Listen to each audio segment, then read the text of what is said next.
Halo anak-anakku yang baik, selamat pagi ya nak. Salam jumpa, salam sehat dari ibu, tetap semangat. Ingat nak, pelajaran yang diberikan oleh bapak dan ibu guru tetap dipelajari. Jadilah anak yang baik, yang rajin belajar. Dan juga jangan lupa berdoa ya nak. Buktikan bahwa dirimu adalah seorang anak yang baik. Ya, sebelum belajar mari kita berdoa dalam nama Bapa dan Putra dan Roh Kudus. Amin. Bapa yang baik, kami bersyukur atas segala rahmat-Mu yang telah kami terima sampai pada saat ini.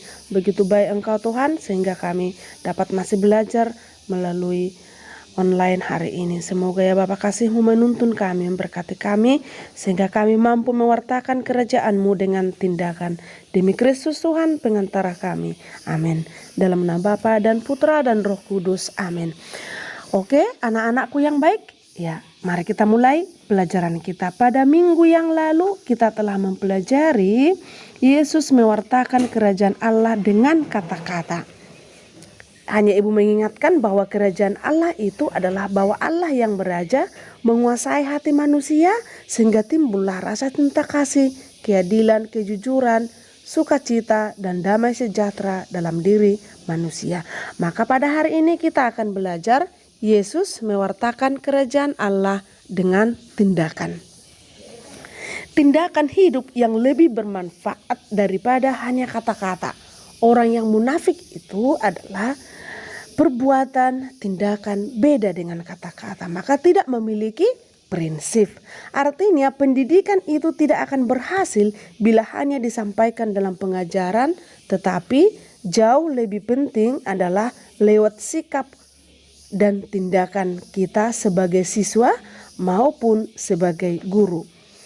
Pada saat ini kita diajarkan bagaimana cara kita bertindak dengan mewartakan kerajaan Allah.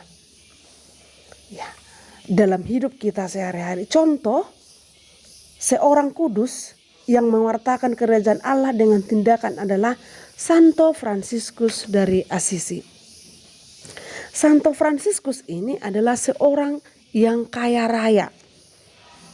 Hidupnya berlimpah ruah uang dan kekayaan.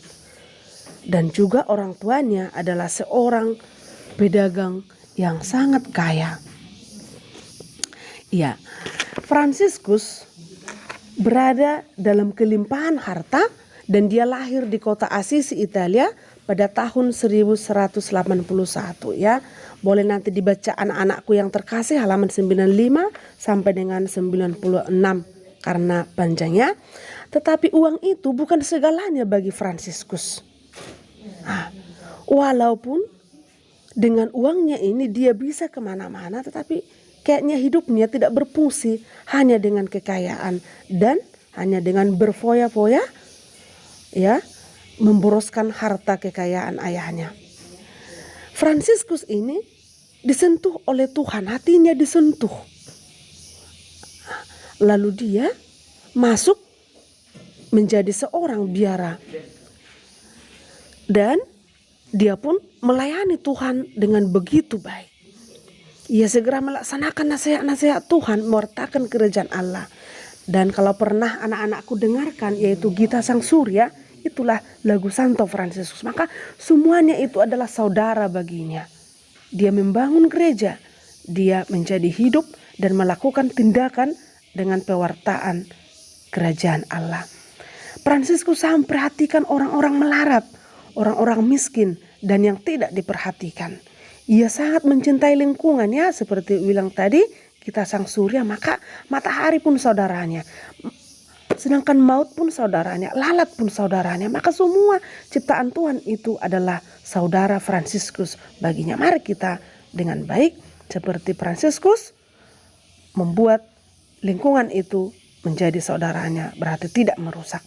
Ya, pada umur 43 tahun katanya, ketika sedang berdoa di Gunung Laverna ya di Assisi, ia mengalami stigmata. Stigmata itu adalah kelima luka-luka Yesus di kedua telapak tangan, kedua kaki, dan lambung. Luka-luka ini menjadi sumber penderitaan bagi tubuhnya maupun kebahagiaan bagi jiwanya hingga ajal tiba. Maka dia sudah merasakan bagaimana penderitaan Yesus ya.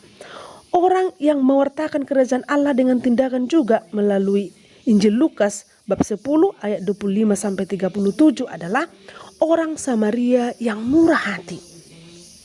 Ini sudah sering kita dengarkan ya nak. Seorang pemuda turun dari Yeriko ke Yerusalem lalu dirampas oleh penyamun, ya. Lewat seorang Lewi dibiarkan, lewat seorang imam dibiarkan, dan lewat seorang Samaria yang murah hati ini ditolong, diobati dan dibawa ke penginapan sampai sembuh.